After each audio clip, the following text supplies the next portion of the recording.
Welcome to The Midpoint, conversations with the extraordinary people building the American innovation economy from the inside out. I'm Patrick McKenna, founder of One America Works. Welcome to The Midpoint. I'm Patrick McKenna, founder of One America Works.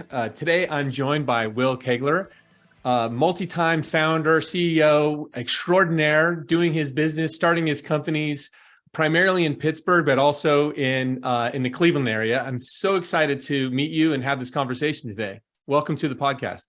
Great to meet you, Patrick. So, right off the bat, you were a quintessential example of an entrepreneur who not only started one, but has started multiple businesses in the heartland area. And a lot of people would consider that kind of counterintuitive. Why have you decided to start these companies in this place? Why are you there? What's the advantage that you're getting for starting these companies? And you're a repeat offender, right?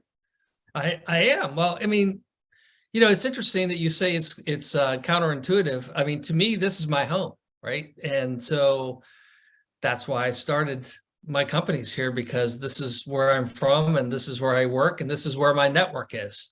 I focus more on the customer and the problem that I'm solving than where I do the company. I could do the company from anywhere.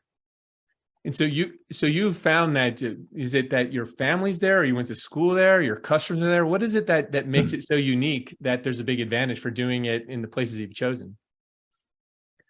So my family's actually not from here. They're from the West Coast. They're from Seattle area. But I grew up here. I went to school here. I went to school at Carnegie Mellon.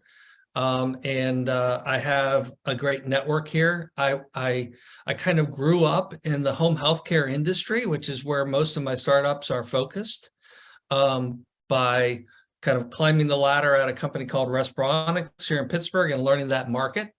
And so, my relationships from a development perspective, from a market perspective, from a customer perspective, kind of all have their roots here. That's why I have started my companies here. Well, medtech is a particularly difficult business, right? Anybody who's thinking about starting a medtech business, they probably should, see a psychiatrist before they start it, right? They probably need some medtech, right? Right. But you've been successful at it. What was it that made you particularly successful in starting a business in this very difficult field? Well, first of all, you gotta know the market. So you're right; it's a difficult business from a regulatory perspective, from a customer perspective, but those are advantages as well. Because I had an old mentor who used to say, "If it was easy, anybody could do it." Right? So it's a barrier to entry to somebody who doesn't know this marketplace. You have to know the marketplace first. But I also teach entrepreneurship at Carnegie Mellon when I'm not doing startups. And one of the things that I preach on a regular basis is everything starts, grows, and ends at the customer and the value that you're producing, right? So as long as you're solving a real problem with a real customer who's willing to pay for a solution because it's worth their time, then that market, is prime for innovation and opportunity. So you mentioned the classic, problem solution, excellent kind of framing from a professorial perspective, but most entrepreneurs would kind of identify a breakthrough moment, right? There was something that happened, an insight, you saw something, you got some feedback. Can you share with us a breakthrough moment from one of your companies that just lets you know, this is signal within the noise? I need to really lean in on this product, this service, this business, and push you forward? The interesting perspective on that is that I have always been very focused on solving a problem for a customer and not being married to the solution. In fact, I advise a lot of young entrepreneurs, and I tell them, don't talk to me about the solution. Talk to me about the problem and what's to benefit if that's solved. So a good example is my first real hit was a company called sovaSage Technologies, which was the first compliance management solution in the home healthcare industry. I sold it to Philips back in 2010. And I went through 3 different generations, complete different solutions before I hit the one that solved the problem. And fundamentally, when I hit the version that worked, I knew it was going to work because I could express a strong value proposition in a couple sentences that my customers would understand and buy off on immediately.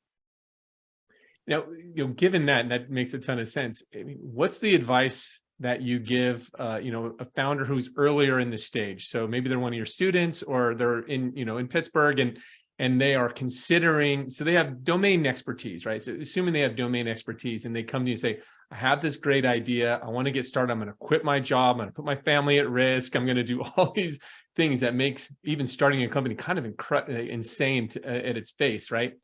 What advice do you give them based on how risky it is to start a company? Well, so being an entrepreneur or doing a startup is really all about risk management, right? Mm-hmm. So especially in the early days of a startup, it's all about identifying where are my risks?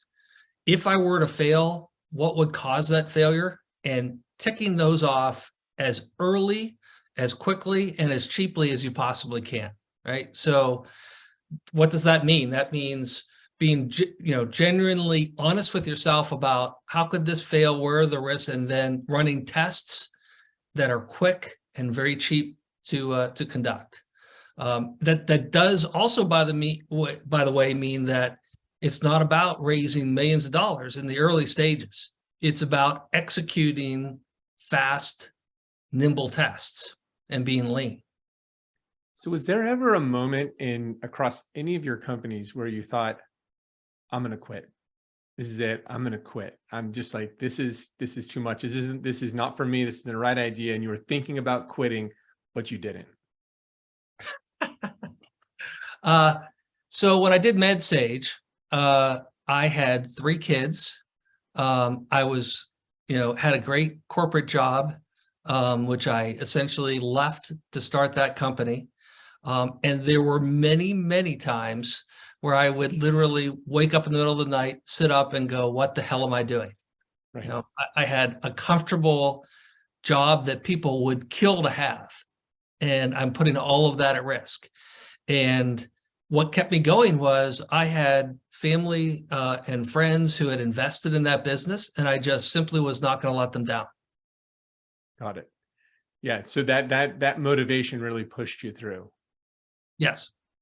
Now, was there, speaking of your family and your friends and in your experience at Carnegie Mellon and other places, is there a person in your network? Is there somebody who you turned to and helped you get through a really tough moment in your business life, looking for a partner, a funding relationship, somewhere where you turned to somebody who was in your network and they delivered for you something that you kind of didn't expect?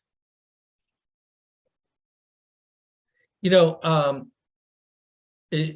going to modify your question slightly. I mean, I have a lot of mentors who have contributed to my success. Some of them were professors who became friends. I befriended my professors at Carnegie Mellon, and one of them gave me my first funding partner. One of them gave me my first job in a startup before I started my first company.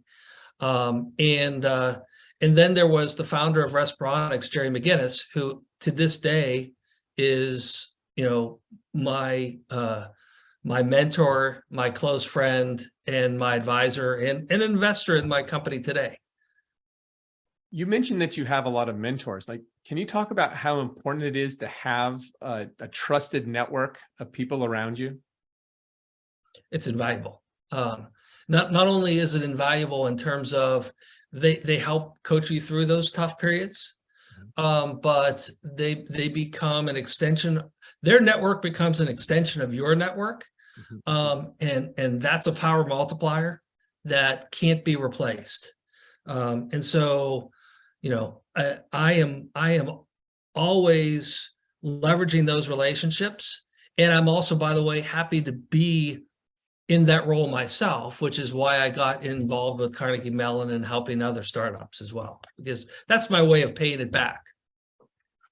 That's great. And, I totally agree. I mean, the trust network that we develop through our careers at every level, whether undergrads, befriending professors, people we go to school with, people we have early experiences in early jobs. These become the people that we end up building businesses with, calling on, relying on, running crazy ideas by. What advice do you give that entrepreneur, that aspiring entrepreneur, or maybe even somebody who wants to do a career change and they are thinking about getting into the tech business and coming in working for a startup? How would what advice would you give them about building their own network so they can get access to kind of some of these opportunities?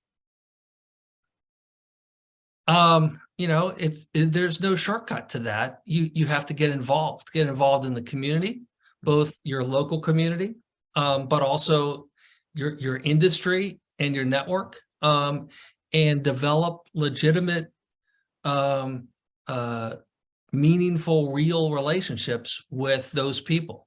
And what I mean by meaningful and real is, if you're doing it just because you want something from them, that's not real and meaningful, right? It's a two-way street.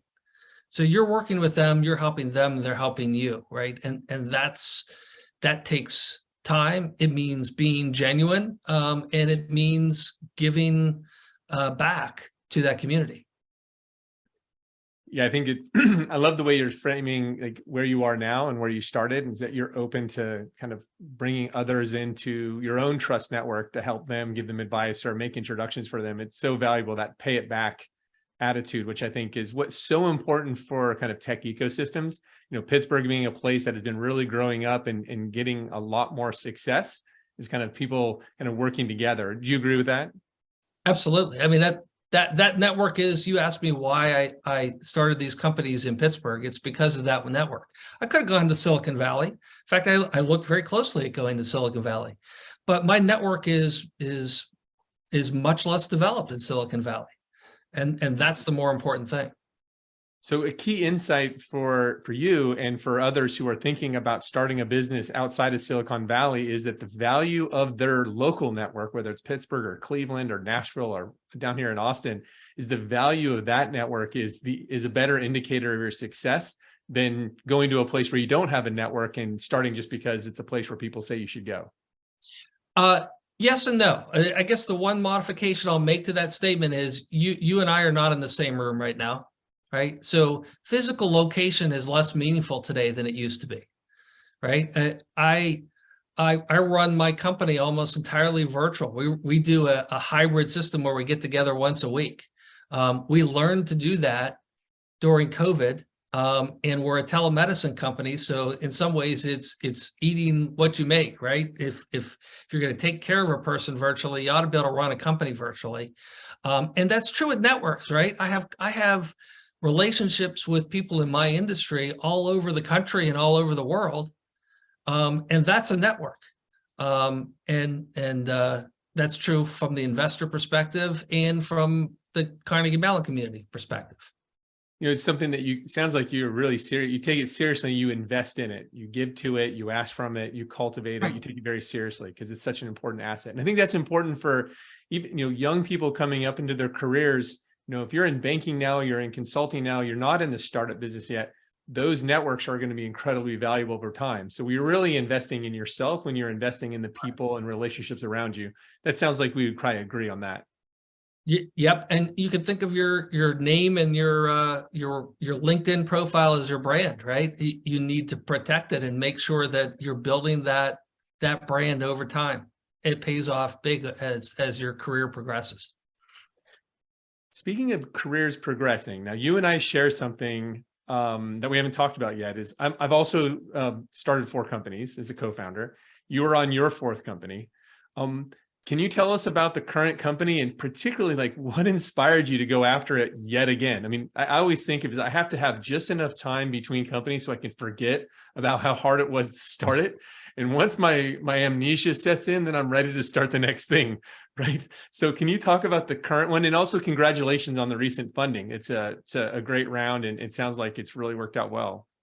It has. I mean, it's on that subject, it's important to have great partners. And My investor group has been very supportive of me, and I'm very thankful for that. And it's critical. Your comment about developing amnesia is a real one.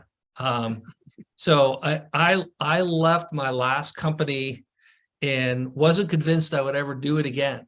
I was fortunate enough, because I was part of the Carnegie Mellon community, to be invited to come in and teach entrepreneurship to the next generation. And what I found was that as I did that, I was surrounded by these brilliant young professionals who had all kinds of energy and aspirations, and it was infectious, right? Over time, I was like, maybe I have one more in me. The other thing is, and this gets to the opportunity question that you might have alluded to earlier, is any new company opportunity is a collision of customer need and new technology innovation, right? And at Carnegie Mellon, where neural networks and machine learning was born back in the 70s, I was surrounded with all these incredibly talented computer science engineers and AI engineers. Even in the business school, they're doing big data and AI and blockchain, and came to realize that there was an opportunity to leverage that technology in the industry that I knew, which is sleep apnea and home care, right? And that's what started sovaSage. I incubated sovaSage while I taught at Carnegie Mellon for a couple of years, just collecting the training data to help power the product. And then COVID hit, and all of my pilot sites shut down because my customers couldn't service their patients. And I got involved in a couple projects to help the medical community address the COVID issue. And one of them was, I went to my customers that were doing these pilots and said, how can I help? And they said, look, just commercialize your product right now. It may not be everything that we need yet, but it will help us get back on our feet and start helping patients again. That was probably in April, and by June we had that product out in our pilot sites on a pilot basis, and released it commercially that fall. That's October of 2020. So in many ways, COVID created an opportunity for us that was, it was just by chance, but you take advantage of those opportunities. We had a telemedicine product that helped healthcare providers take care of their patients, and we launched it when we could. That is such a great story, and it reminds me of advice that I've received and I've given, is that you have to be in the game, right? You have to have a car in the race, a boat at sea, and to actually be able to respond to opportunity, and you don't know where it's going to come from. Sounds like you would agree with that. I absolutely would. And back to the whole mentor discussion, I remember Jerry McGinnis once saying that a lot of people considered him lucky with his products. And his comment was, in my view, you make your own luck. And I agree with that completely, right? You make your own luck by being in the game and then taking advantage of that opportunity. It's really, it's like, was it, there was somebody famous who said, 90% of life is showing up. Right. And so yeah, if you don't start a company, you can't be in a position to pivot it into an opportunity that you see. So that seems to be a pretty consistent pattern for your career. Now, let me jump into two more general things that you mentioned a bunch of trends: work at home, big data, AI. You're at CMU, you're immersed in it.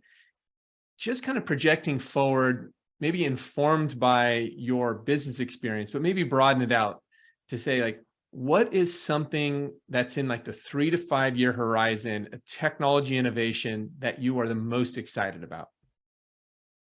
Oh, I think AI and machine learning is going to change the world, right? I'm not saying anything that should be earth-shattering to anybody, but it's going to penetrate every part of our society, and it already is. But we're at the very tip of, if you go back and look at where computer technology was in 1991, 1992, maybe, we're probably earlier than that. And the impact is going to be greater than what the internet was through the ensuing 20, 30 years that we've had. So with that, and I totally agree, by the way, do you have a sense of what are the first things, the first applications for this technology that are going to be the most disrupted? Wow, that's a much tougher question. So one of the things I'll give you a anecdote. Here in Pittsburgh, the autonomous vehicle business has received a lot of funding from the automobile industry and many different areas. And the picture that they go after is an autonomous vehicle where everybody can be in an autonomous vehicle driving around, and the cars know which way each car is going to go, right? Very big idea, tremendous value if it can be achieved, but probably biting off a little bit more than can be achievable in the near future. Whereas there are applications for autonomous vehicle technology that go into the shipping industry, the bicycle industry, all these different areas that are achievable today.